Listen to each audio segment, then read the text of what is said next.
Daniel, Matrix, a real big brand, global player.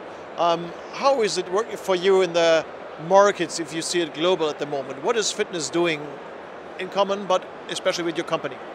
Well, we're seeing growth all over the world.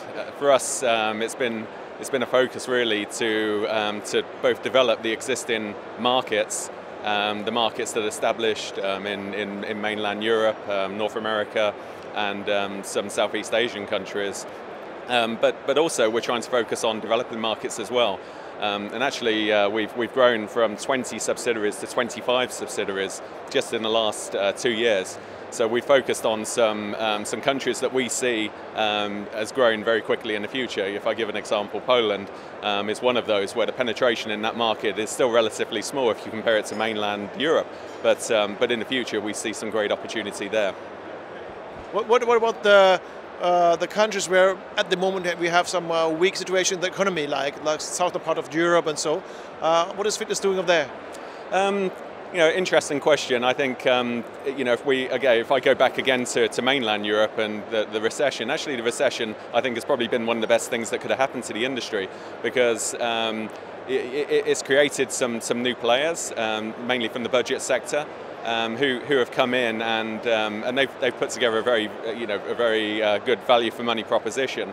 And what that's actually done, it's made the service, the mid-market health clubs really have to focus on what they're delivering and really think about that value for money, because obviously the proposition is probably 2 or 3 times what the price of the budget sector.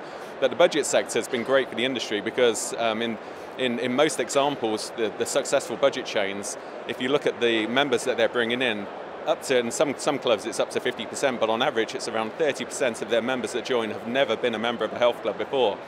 So, so if we look at, what the recession has done, I think it's really challenged. It's challenged the mid-market to really add value, to improve where, dare I say, maybe there was some complacency up until that point. But also it's introduced the budget sector, and that's made exercise a lot more attainable for people that, maybe from a financial perspective couldn't afford to join a gym before.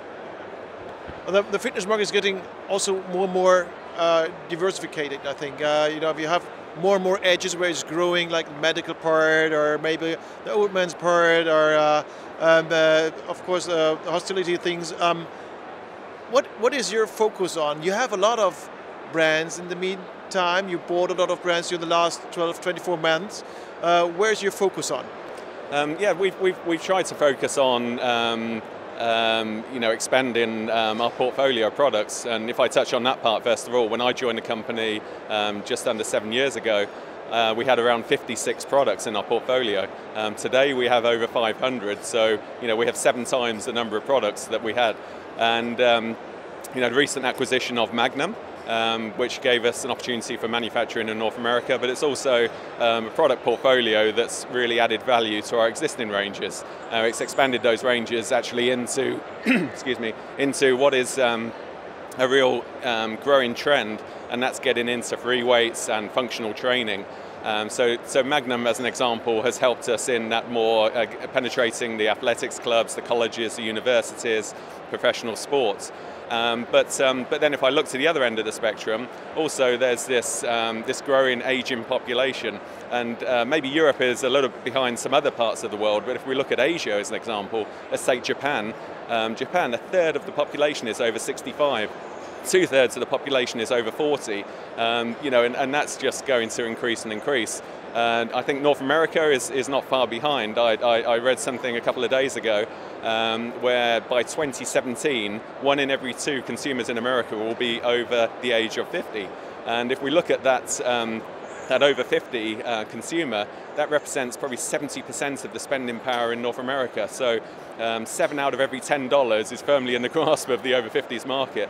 So we see that aging population as very important, and and I think the health club operators need to really start to orientate and focus the product that they're offering for this market. And of course, us as a manufacturer, we will also focus our concentration on developing products that are going to be a lot easier and simple and less intimidating for that older, maybe the population that hasn't really focused on joining the health club, but seeing the importance now as they try to reduce their condition and and medical costs and everything else. So.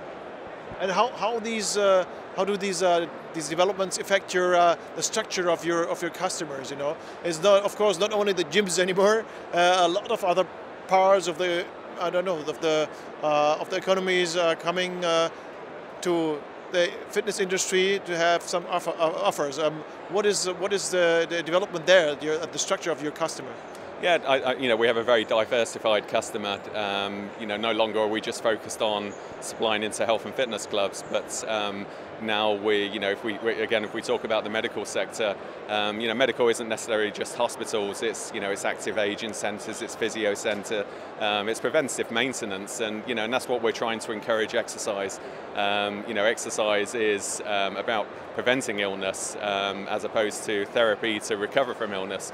And for that reason, the governments are now realising the importance of more initiatives to encourage people to exercise. So, of course, you have a lot of entrepreneurs that are entering into the sector, the health and fitness sector, because they see this huge opportunity. When we consider the penetration is so low, even across the established countries, still at least 85% is yet to be tapped into. So it's very diversified. Do you think it is there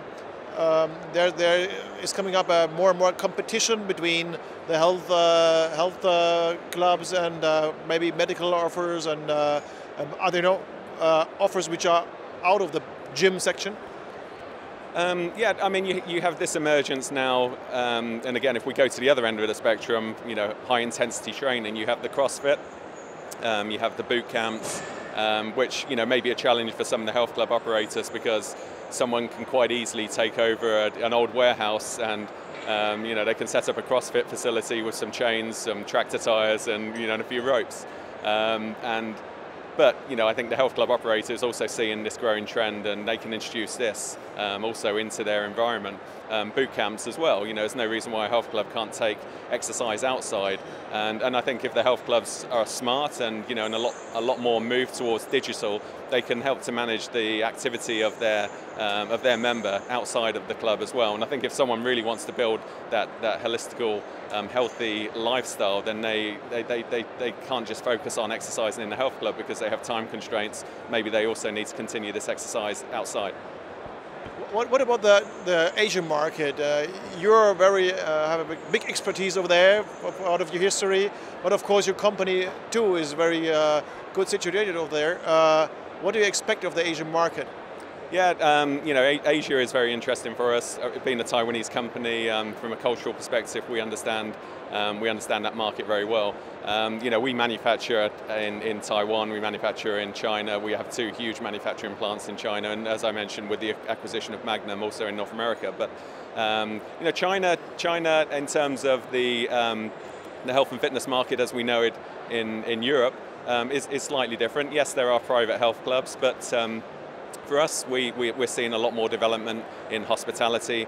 All of the big global chains are actually developing hotels at a very fast pace still in China. I think that will continue because the middle class population is growing.